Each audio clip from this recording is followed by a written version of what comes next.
Hello guys, चलो अभी हम लोग कुछ बेसिक सम्स देख लेते हैं जो कि भाई कॉन्सेप्ट क्लियरेंस में आपको फर्दर हेल्प करेगा। देखो क्वेश्चन नंबर 5, 6, 7 ये हमने कवर किया ऑलरेडी, मतलब ऑलमोस्ट सेम कॉन्सेप्ट का सम था। यहाँ पर आपने एक्यूमुलेटेड सप्लाई कैलकुलेट किया और डेट वाइज या मंथ वाइज आंसर किया कि भाई फ्रॉम विच मंथ और from which date particular dealer को जीएसटी में रजिस्ट्रेशन करना पड़ेगा। ऐसा कुछ आपने क्या किया, आंसर किया। ओके, नाउ अभी वाला जो सम्स है इसमें हम लोग क्या देखेंगे, इसमें आपको सिर्फ टर्नओवर कैलकुलेट करना है और आंसर करना है कि वेदर लायबल फॉर रजिस्ट्रेशन और नॉट। मतलब यहाँ पे आपको स्पेसिफिकली मंथ वाइज आंसर करने की जरूरत नहीं है, मंथ या डेट वाइज कि as on this date registration लगेगा, ऐसा कोई भी आपको कंपल्शन नहीं रहेगा। ओके, आंसर सॉल्व करने का जो तीन मैंने आपको स्टेप बताया था, वो 3 स्टेप्स आपको फॉलो करना है। क्या था 3 step? Condition, aggregate turnover calculation और कंक्लूजन। देखते हैं, चलो क्वेश्चन नंबर 1, मिस्टर मंथन of Mumbai has following supplies with in the state of Maharashtra. बात क्लियर है, बंदा महाराष्ट्र का है तो टर्नओवर का लिमिट, गुड्स बेचेगा तो 40 का, सर्विस दिया तो 20 का। Simple. You are required to determine whether he is required to obtain registrations under GST law. समझा? सिर्फ आपको आंसर करना है कि उसको जीएसटी में रजिस्ट्रेशन लगेगा कि नहीं लगेगा। आगे देखते। अभी आपको मेरे साथ आंसर देना है कि ये जो उसने अलग अलग टाइप का सप्लाई किया है, ये उसके कैलकुलेशन ऑफ एग्रीगेट टर्नओवर में आएगा कि नहीं आएगा, ये आपको मेरे साथ आंसर करना है। ओके, आप वहां पे घर बैठे बैठे आंसर करना, मैं यहाँ से आपके आंसर्स को फील कर लूंगा। आपने सुना होगा ना डायलॉग कि फीलिंग्स अगर स्ट्रांग हो तो भाई दूरियां मैटर नहीं करती। चलो ठीक है, तो देखते हैं। पहला, intra state supply of goods chargeable with GST. देखो यहाँ पे ये गुड्स आके ना कहीं आपको एक क्लैरिटी दे गया। सर क्या क्लैरिटी दे गया, वो तो बोलो। क्लैरिटी ये दे गया, देखो नाचता बहुत है ये।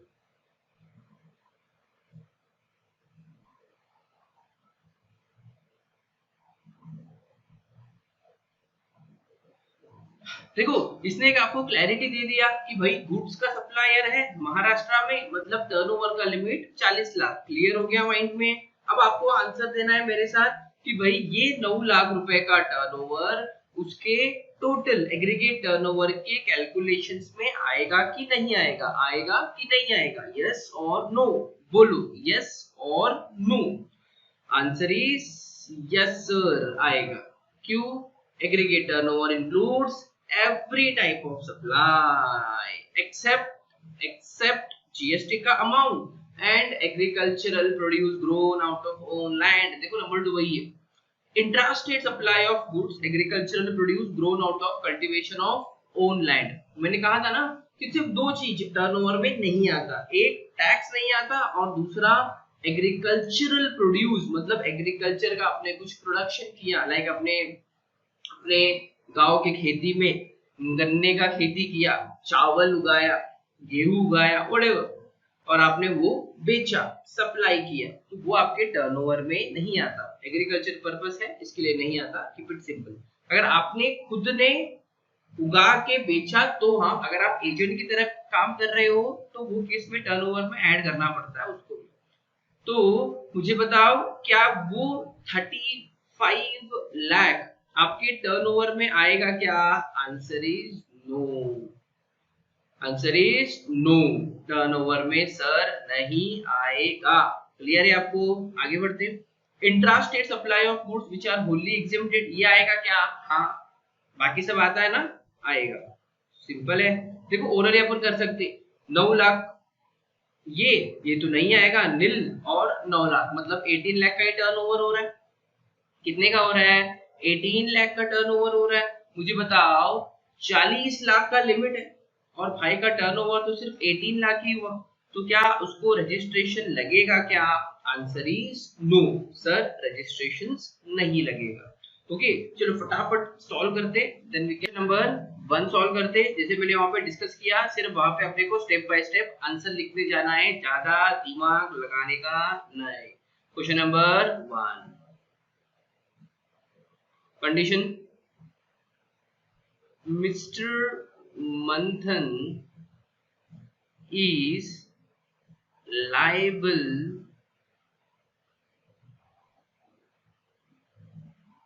for GST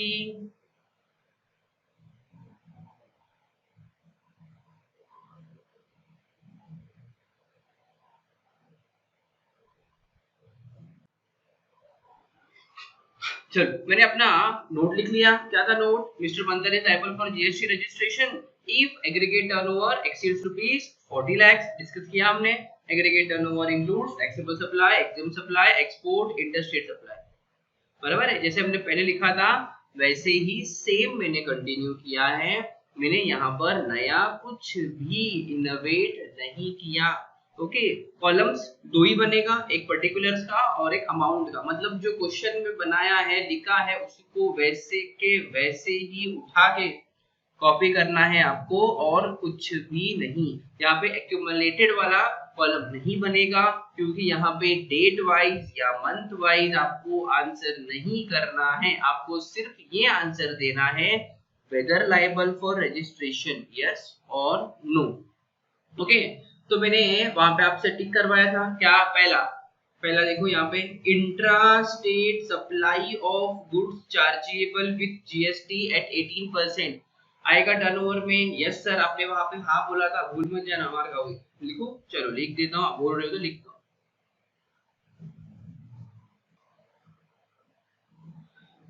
चलो ये आएगा टर्नओवर में, लिखा मैंने और अमाउंट लिख दिया। नंबर 2 क्या है, पढ़ लेते।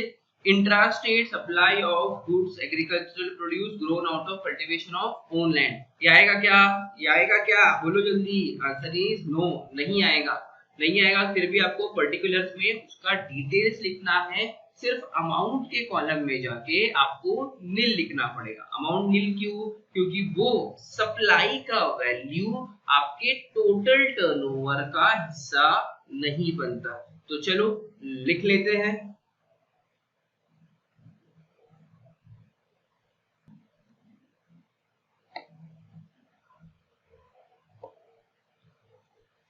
चलो नंबर 2 भी लिख लिया हमने।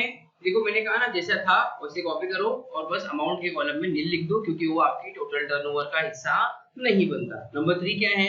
Intra state supply of goods which are wholly exempted. आएगा, आएगा, टिक किया है हमने। मतलब लिख के आपको क्या करना है? अमाउंट लिखना है। चलो लिखते हैं।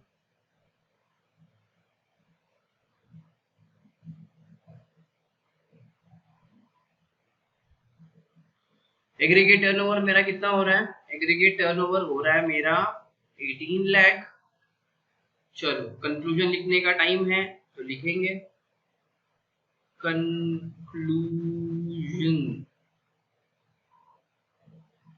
क्या नाम था? मिस्टर मंथन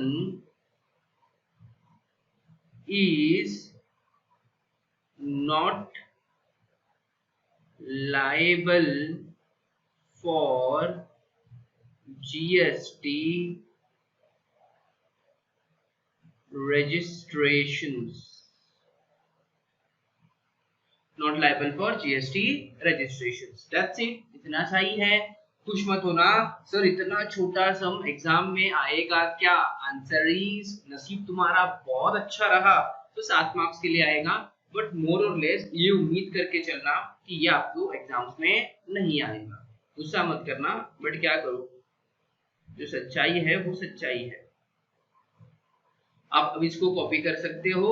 मेक श्योर करना मेरे हैंडराइटिंग के हिसाब से कॉपी मत करना, थोड़ा गंदा हैंडराइटिंग है, that you know guys, right?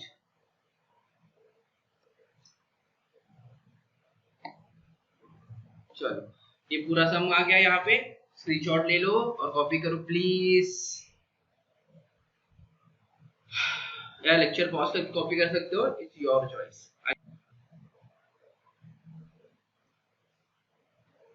चलिए गाइस, क्वेश्चन नंबर 2 देखते हैं। From the following information of mister Ajay of Maharashtra. Again Ajay कहाँ का है? महाराष्ट्र का है। मतलब गुड्स बेचा तो 40, सर्विस दिया तो 20, दोनों किया तो 20। ठीक है।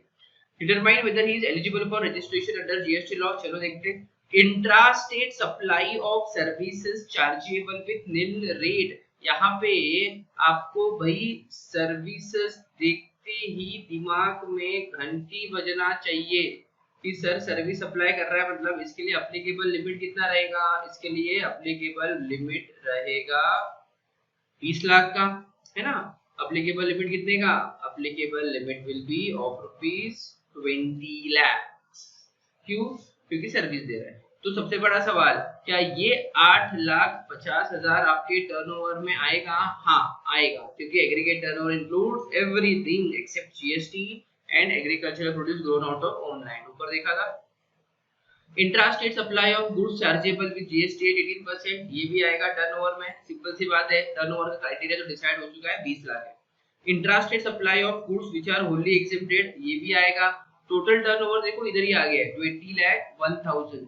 मतलब कैन आई से कि भाई ये जो अजय है इसको जीएसटी में रजिस्ट्रेशन करवाना पड़ेगा। क्यों कराना पड़ेगा सर? इससे ऐसा क्यों बोल रहे हो? देखो टर्नओवर 20 लाख क्रॉस कर रही है। तो आप इसका आंसर कैसे सॉल्व करोगे? पहले कंडीशन लिखोगे। कैसे लिखोगे? Mister Ajay is liable for GST registration if turnover exceeds ₹20 lakh. Full stop. Full stop डालना, लिख मत देना। Aggregate turnover includes taxable supply, exempt supply, interstate supply and your export etc. हो गया। रुक जाना, एक लाइन छोड़ के उसके नीचे यहाँ पे जो फॉर्मेट है पर्टिकुलर्स अमाउंट का पूरा वैसे के वैसे ही उतार देना विथ नो चेंजेस। हो गया। Aggregate turnover calculate 20 lakh 1,000। फिर एक लाइन छोड़ के कंक्लूजन लिखना, mister Ajay is liable for GST registration. Reason aggregate turnover is more than ₹20 lakhs। That's it, खत्म। खुशियां मनाओ क्योंकि ये आप लोगन के लिए होमवर्क है। समझे कि नहीं समझे? अच्छे बच्चे हो रे, समझ लो, होमवर्क है। चला बघू आता क्वेश्चन नंबर 3 बघू। मेरे को ये भी होमवर्क देने का मन कर रहा है, देखते। Messrs moon private limited incorporated in Chennai. चलो महाराष्ट्र के बाहर घूम के आते, चेन्नई जाते, बहुत गर्मी होती है यहाँ पे गाइस। चेन्नई, हाँ मून प्राइवेट लिमिटेड कहाँ का है? चेन्नई का है। चेन्नई हो महाराष्ट्र हो, लिमिट तो एक ही है ना। गुड्स के लिए 40 और सर्विस के लिए 20। चेन्नई तमिलनाडु में आता है। कुछ लोगों ने नाम पहली बार सुना होगा गाइस, तो प्लीज अपना ज्योग्राफी का नॉलेज बढ़ा लेना। ऐसा ज्योग्राफी का नॉलेज लेके आप इंडिया में रहने के लायक नहीं हो। आगे देखते हैं। तो भाई आपको आंसर करना है कि रजिस्ट्रेशन लगेगा कि नहीं लगेगा, लगेगा कि नहीं लगेगा। सिंपल सी बात है, सिंपल सी बात है। चलो इंटरस्टेट, पहला कंडीशन लिख दिया। क्या लिखा? Messrs moon private limited is liable for GST registration if aggregate turnover exceeds ₹40 lakhs। 40 lakh या 20 लाख एक बार देखते हैं नीचे वाला क्वेश्चन पढ़ के, ओके। उसके बाद में आपको बताता हूँ। पहला उसने interstate exempted supply of goods किया। क्या ये टर्नओवर में आएगा क्या? हाँ आएगा। कुछ लोगों ने अगर ध्यान से लेक्चर को समझा है ना अभी तक, तो यहाँ पे आप लोगों को एक डाउट आना चाहिए। अब आई डोंट नो कि कितने लोग को ये डाउट आ रहा है। इंटरस्टेट सप्लाई ऑफ गुड्स हुआ है, तो क्या ये कंपल्सरी रजिस्ट्रेशन वाला केस हो गया क्या? बोलो बोलो, क्या ये कंपल्सरी रजिस्ट्रेशन वाला केस हुआ क्या? हुआ क्या? बोलो हुआ क्या? Answer is no. ध्यान से पढ़ो मेरे अंधे कानून स्टूडेंट्स। एग्जेम्प्टेड गुड्स का सप्लाई किया उसने। किसका? एग्जेम्प्टेड गुड्स का। तो अगर इंटरस्टेट टैक्सेबल गुड्स का सप्लाई करता ना, तो रजिस्ट्रेशन कंपलसरी हो जाता, टर्नओवर का क्राइटेरिया खत्म ही हो जाता। लेकिन यहाँ पे उसने सप्लाई एग्जेम्प्टेड गुड्स का किया है, तो कंपलसरी वाले केस में ये जाएगा ही नहीं। मतलब नॉर्मल 4 लाख आपके एग्रीगेट टर्नओवर के कैलकुलेशन में आएगा, दूसरा कुछ भी नहीं। ओके, ये पॉइंट पे अगर आप भटक जाते हो, अटक जाते हो, रुक जाते हो, बहुत सोचते हो, तो मुझे मैसेज करना, मैं आपको एक्सप्लेन करूंगा। फोन करना बेटर रहेगा। Intra state supply of services, sir turnover में आएगा क्या? हाँ आएगा। अभी देखो ये बंदे ने गुड्स भी दिया, सर्विस भी दिया, तो लिमिट कितने का बोलो? लिमिट है मेरा 20 लाख। मतलब अगर इसका टर्नओवर 20 लाख क्रॉस कर गया, रजिस्ट्रेशन लगेगा? नहीं तो नहीं लगेगा, सिंपल सी बात है। Non taxable supply aggregate turnover में आएगा क्या? आएगा। Exempted supply of services aggregate turnover में आएगा क्या? आएगा। Value of export of goods आएगा। Value of import of goods आएगा क्या? हाँ, कुछ लोगों ने तुरंत जोश में आके हाँ बोला रहेगा, आई एम 100% श्योर। नहीं आएगा तो सॉरी, मुझे बताओ। इंपोर्ट का मतलब होता है परचेज करना, और कहां पे कहा गया है कि परचेजेस तुम्हारे सेल में ऐड होता है? नहीं होता है ना। आप लोग क्या कैलकुलेट कर रहे हो? टर्नओवर कैलकुलेट कर रहे हो, टोटल टर्नओवर। तो वो टोटल टर्नओवर में इंपोर्ट नहीं आएगा, क्योंकि इंपोर्ट आपका परचेज होता है। तो लिखोगे, लिखते समय, आंसर सॉल्व करते समय लिखना है, ये लिख के लेकिन नील लिखना पड़ेगा आपको, और कुछ नहीं। पढ़ते हैं पढ़ते हैं। चलो मैं ओरली बता देता हूँ, होगा कि नहीं। 4 lakh plus 5 lakh 9 lakh, 9 lakh plus 2 lakh 11 lakh, 11 lakh plus 60,000, 11 lakh 60,000 और 7 लाख, मतलब हो रहा है 18 लाख 60,000, 18,60,000। क्या मून प्राइवेट लिमिटेड को रजिस्ट्रेशन लगेगा क्या? Answer is no, answer is no, answer is no. क्यों? क्योंकि turnover is less than ₹20 lakhs। कळलं काय? इकडं कळलं काय मंडळी? नाही कळलं तर मला मेसेज करा। अगर मैं इतना एक्सप्लेन कर रहा हूँ आपको, मतलब आपके दिलो दिमाग में एक बात आया होगा कि सर होमवर्क देने के मूड में है, तो ये भी होमवर्क है। यहाँ पे एक्यूमुलेटेड कॉलम नहीं बनेगा। देखो डेट या मंथ के बारे में डिस्कस नहीं हुआ है, लेट इट बी। पिक्चर अभी बाकी है मेरे दोस्त, क्योंकि क्वेश्चन थोड़ा और आगे जा रहा है। Is moon private limited required to register under GST law? आपने मेहनत किया, कंडीशन लिखा, एग्रीगेट टर्नओवर कैलकुलेट किया और बोला उसको रजिस्ट्रेशन नहीं लगेगा, तो ये हो गया नो, है ना। Whether your answer is different, थोड़ा यहाँ पे अपने अंदर के सीआईडी को जगाओ। तो अब यहाँ पे ध्यान से देखना है, क्या बोला है देखो, interstate taxable supply is of goods worth ₹4 lakh. मतलब उनका कहना ये है कि अगर ये 1 वाले पार्ट में एग्जेम्प्टेड गुड्स के जगह पे टैक्सेबल सप्लाई ऑफ गुड्स होता, तो क्या रजिस्ट्रेशन लगता क्या? तो क्या वहां पे रजिस्ट्रेशन लगता क्या? दैट दे आर आस्किंग, तब उसको रजिस्ट्रेशन लगता। Answer is yes. Getting? Simple सी बात है ना, क्योंकि वो वाले केस में अगर interstate supply of taxable goods हो गया तो उसको रजिस्ट्रेशन कंपलसरी हो जाता। मतलब यहाँ पे आंसर्स को 2 अलग-अलग पार्ट में डिवाइड करके आपको देना है। पहला, जहां पे आप कंडीशन लिखोगे, एग्रीगेट टर्नओवर लिखोगे, और पहला कंक्लूजन आप लिखोगे कि रजिस्ट्रेशन नहीं लगेगा, that is moon private limited not eligible for GST registration. उसी के नीचे एक लाइन खाली, एक लाइन ब्लैंक छोड़ के आपको नोट लिखना पड़ेगा। इफ क्या लिखना पड़ेगा, एक बार मैं यहाँ पे लिख देता हूं, आप चाहे तो कॉपी डाउन कर सकते हो।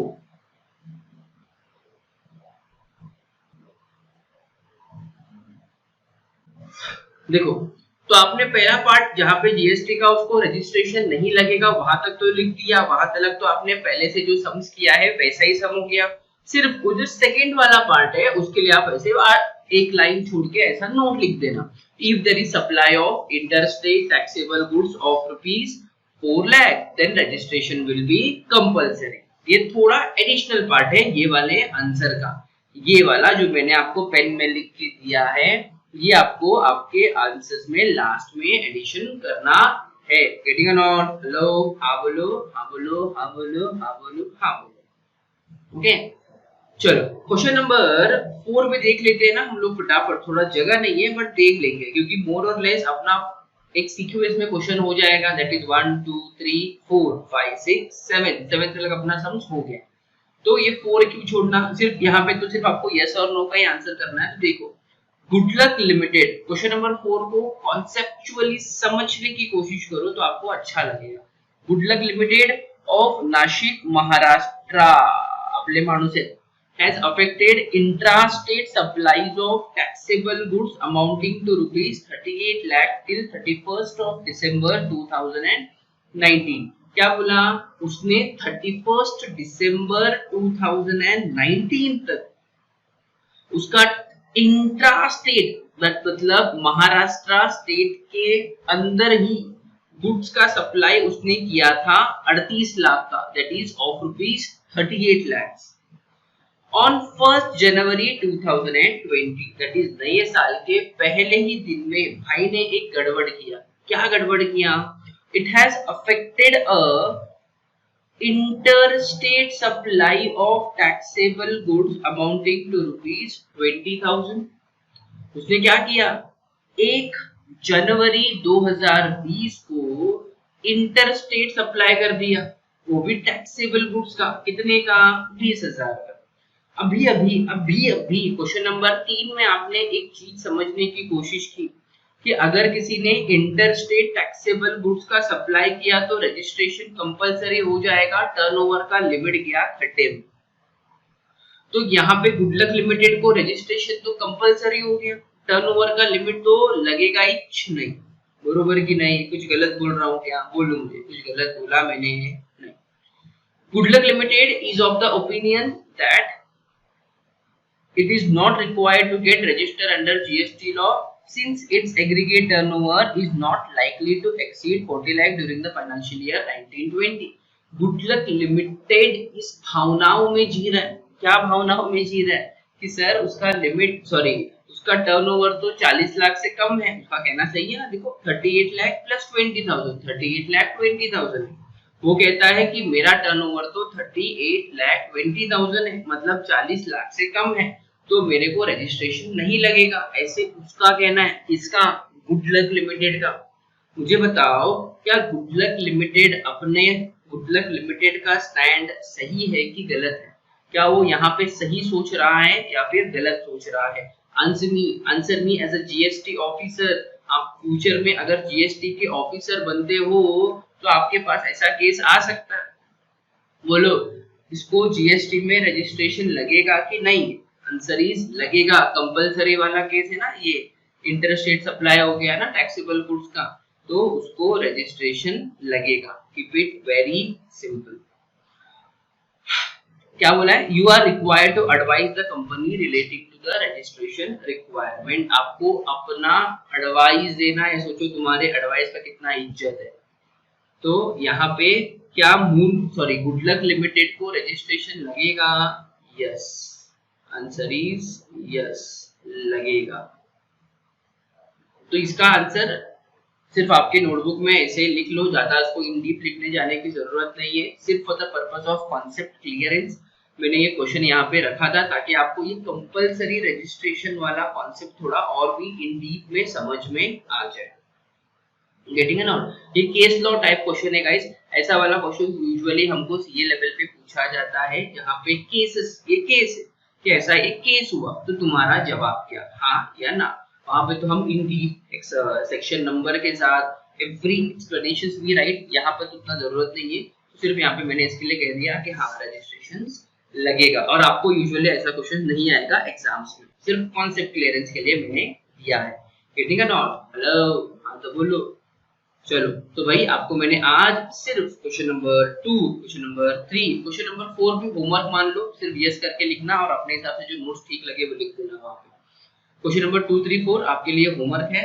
प्लीज होमवर्क करना, आई विल चेक इट, क्योंकि जितना आप होमवर्क करोगे उतना आप कॉन्सेप्ट क्लियरेंस के नजदीक पहुंच जाओगे।